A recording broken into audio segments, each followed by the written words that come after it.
Right, Sheila? All right.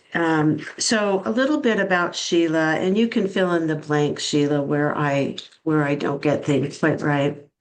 So Sheila has been a high school teacher for students with visual impairments and Braille for 30 years. She retired 2 years ago and now works part-time 2 or 3 days a week. Her son David was born in 1979 with an APGAR score of 9 out of 10 and had severe and profound disabilities. And so Sheila, as a young mother, had to learn how to be a physical therapist, an occupational therapist, a speech therapist. And she says that nothing in her life could have prepared her for raising a child with disabilities that severe. And so Davey died peacefully on July 18th in 2024. Very fresh. And so Sheila, I'm going to stop sharing and I'm going to turn it over to you and you can take it from here. All right. Are you able to hear me okay? Yes. Perfect. All right. I just wrote some notes here. As you said, my name is Sheila Irwin. My husband, Jim, is here with me. And I'll just reiterate that, like, our son was born, on November 30th, 1979. A beautiful little boy.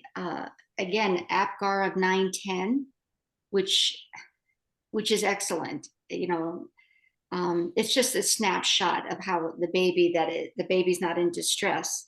And then not even an hour later, we were told he was turning blue, and a nurse put an oxygen mask on him.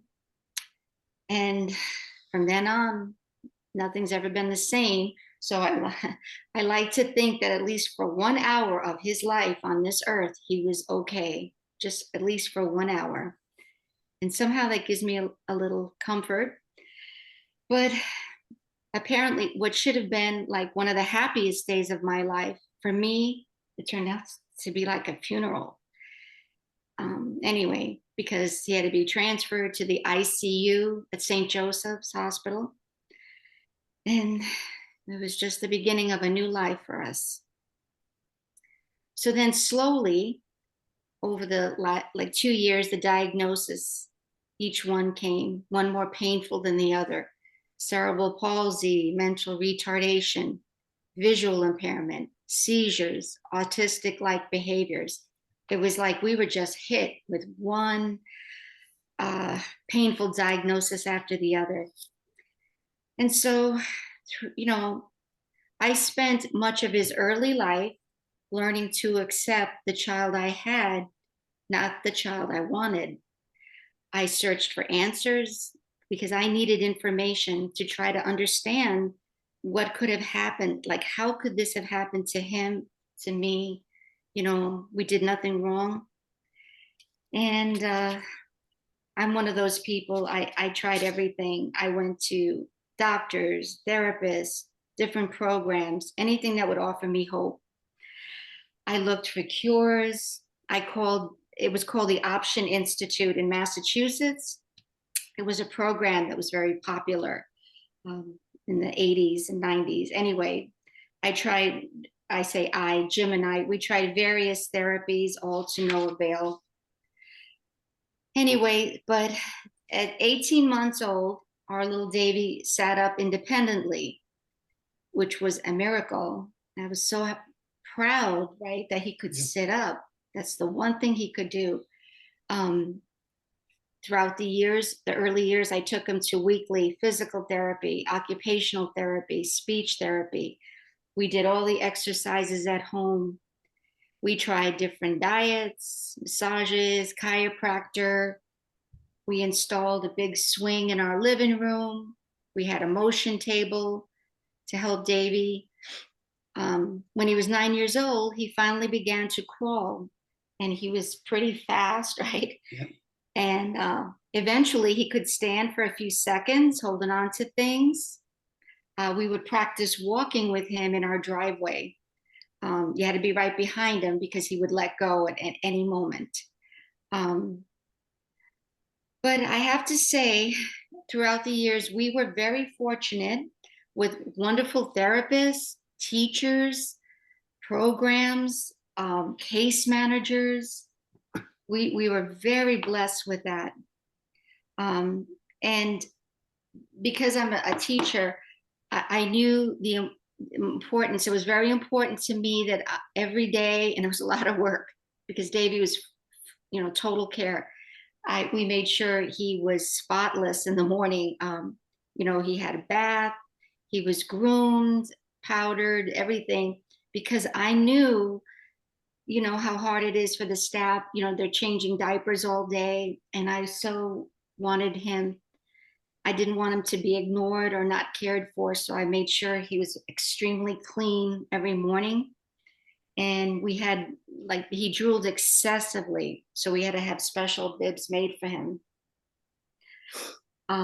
He was totally dependent on others for all his basic needs. He couldn't feed himself because he couldn't talk, he couldn't walk. Of course, had to wear diapers. So he was, he was a lot of work. There's no doubt about it. Did you want to say something? No, go ahead. Our little Davey loved music, especially country and Western. What was that name of that singer he liked? Or what? I can't think of it. In church music, he loved the guitar, harp, piano.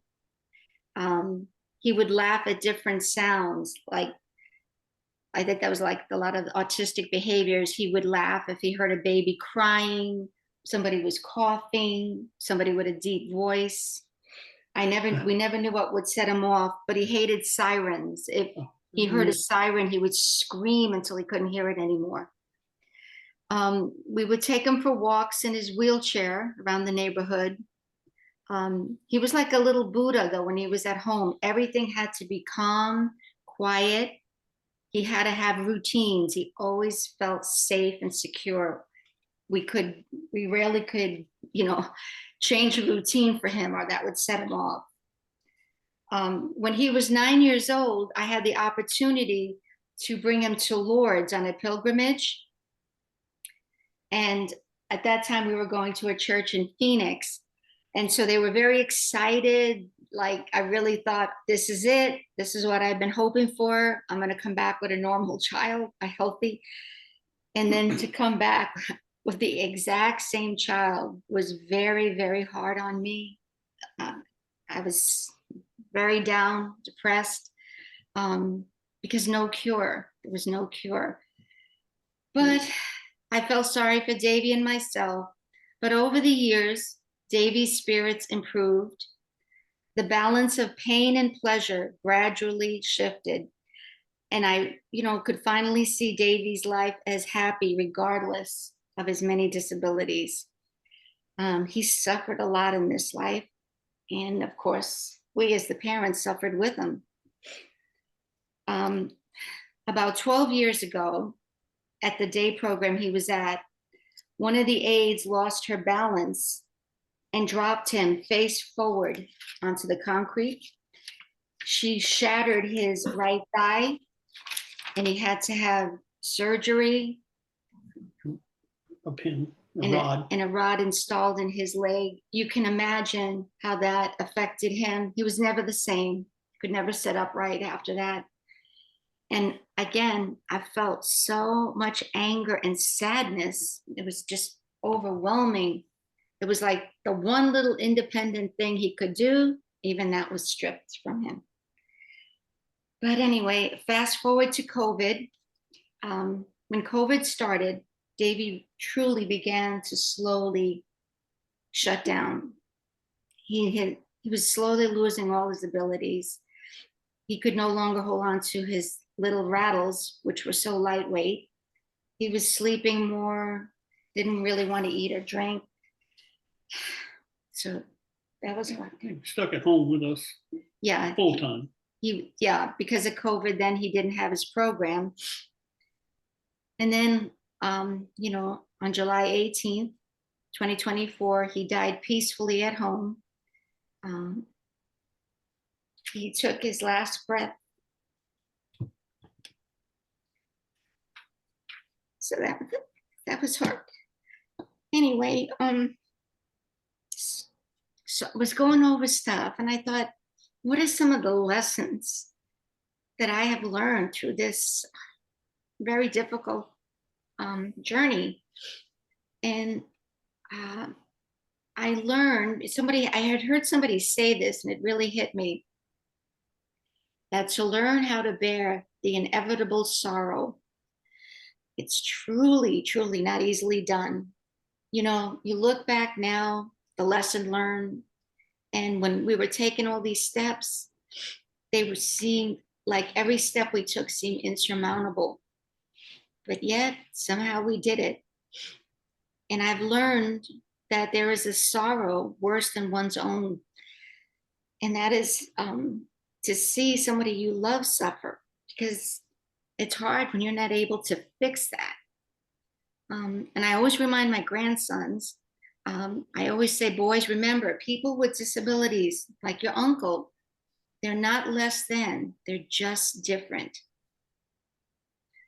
And I think the Emmaus retreat, it did something special for me. It opened something in me. I can't explain it, but I have felt more peace.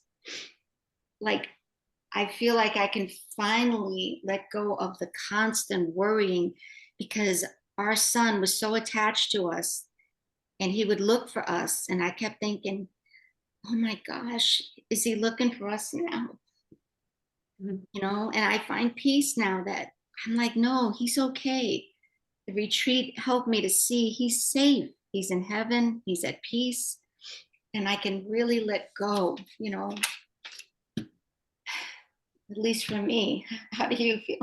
Yeah, I'm saying 44 and a half years of care, but we loved him very much. So that's our story. Thank you, Sheila. We miss them. I mean, it's crazy as it sounds.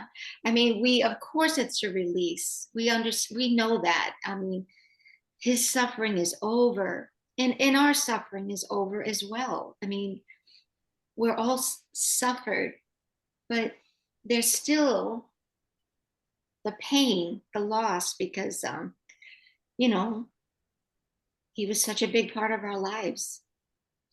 Yeah. Yeah. Well, go ahead, Greg. When you care for somebody for so long, no matter what their struggle is, you derive so much purpose from that. And Yeah.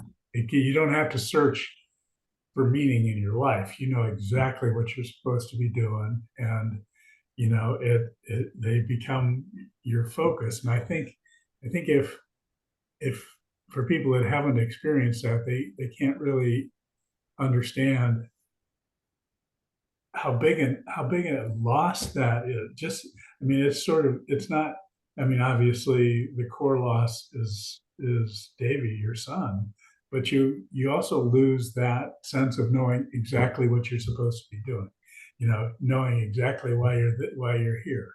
And, you know, it's hard to fill that gap, to, you know, to refresh yourself with that purpose. But, I'm sure it helps to know that Davey is the most perfect version of himself now. All of his struggles are behind him and he's waiting for you. Yes, I do believe that. My mother always promised me that she'd be there waiting for him. So It's one of the things I love, one of the concepts I love in the Catholic Church, that idea of the communion of saints, that we have all these people that are connected to us, that have gone before us, and they're all going to be waiting for us. They're our communion of saints.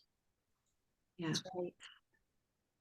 Well, and we really had a privilege having you at one of the retreats. And I know that all of us as parents can relate to the idea that when we lose a child, some part of us dies as well. We lose our identity, Mhm. and we have to kind of go back and figure out who we are now in the wake of our loss. Yes. In your case, there was a few things that you said during the retreat. And a lot of it had to do with some relief that you feel both for Davey and for the work involved in caring for Davey. Yes. And I remember that you said at one point that he was your whole life. He was. I mean, he had to be. And like we worried, you know, as many parents like us, you know, if he outlived us, what was going to happen to him? You know, I would have to search for group homes, and I worried because you know, we know the horror stories of a lot of them.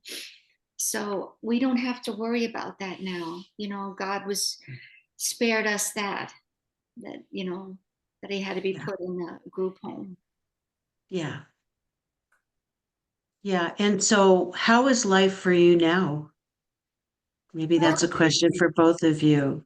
Well, we took a vacation last year, April. April of last year with two of the teachers I used to work with. And that was good for us because again, we hadn't had a vacation in years because we couldn't find people that we could trust. You know, especially after the aide who liked him dropped him, and you know, it's just you have to be so cautious with he also had brittle bones, so it was just one thing we were just afraid to leave him. Yeah. So yeah, but we're more involved now with our grandsons because now we do so much things together, Jim and I, where we always had to be separate. One of us had to be home at all times. Yeah. So it's like we're getting to be a couple again in our older age. Yeah. Yeah. Well, it's a beautiful story, and from what I've learned about Davey, he's just a beautiful kid. He was, yeah. The school felt bad. Everybody felt bad. The doctors and, you know, the hospice worker, everybody, they were heartbroken for us. So that was nice. You know, we got a lot of support. Yeah. Now, Sheila, I know that you've always expressed such gratitude for having Davey in your life. Mhm. And I just wanted to ask you, where is God now in your healing journey? And maybe that's a question for both of you. Well, I think I'm trusting more. I'm like, I stopped, at least I think I am. I've stopped asking why causes so much pain. And now I say to myself, what can I do now? This has happened to me and Jim, the journey. What can I take from this and go forward? Maybe we're supposed to help other people. Maybe that's our mission. That's what you're doing. We're doing with Grief Share, Yeah, we try to help with the grief share, things like that. the church.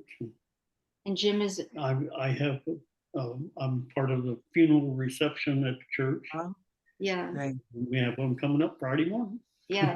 So Jim is going to This Man Is You on Friday mornings, and then he helps with our friend Carol. She runs the reception, Funeral reception, and she has a son with special needs. So um, Jim feels really strongly about helping her with her mission. She asked me to stay for 2 hours, and I stayed for 4. Just do the whole thing, set up and clean up and everything. Yeah. So maybe that's what we're supposed to do. Maybe this is Yeah. what, you know, I mean, nothing on earth can prepare anybody, right? For, I mean, into every life, sorrow comes. Yeah. But some of us, it seems like it comes a lot. Yeah. Yeah. I think when you lose a child, it leaves such a big hole that you kind of spend the rest of your life trying to figure out what you're going to fill it with. And it sounds like you've made some good choices. I hope so. When it was before he ever started school or kindergarten, like in first grade, Sheila was stay-at-home mom, taking care of him the whole time. Once he started and went to his day programs, school programs, Sheila went back, got educated, and she got 3 master's degrees. Mm. And she needs to be proud of it. Yeah. Yes, very, very, both of you should be very proud, for sure. Yeah, Davey changed us in ways. We found strength in ourselves and capabilities that I didn't even think either one of us possessed. Yeah. And our daughter also, she went on through college, and then she went to Creighton University and got her master or a doctorate in occupational therapy, which Davey influenced that for Yeah. sure. Yeah. Well, I feel like I mentioned honored to have you in one of our retreats. I feel like Davey really touched our lives as well. Thank you. So thank you for sharing about him. How about I would just invite some of you on the call to comment, give some feedback, give some thoughts, maybe share a story of your own with Sheila and Jim.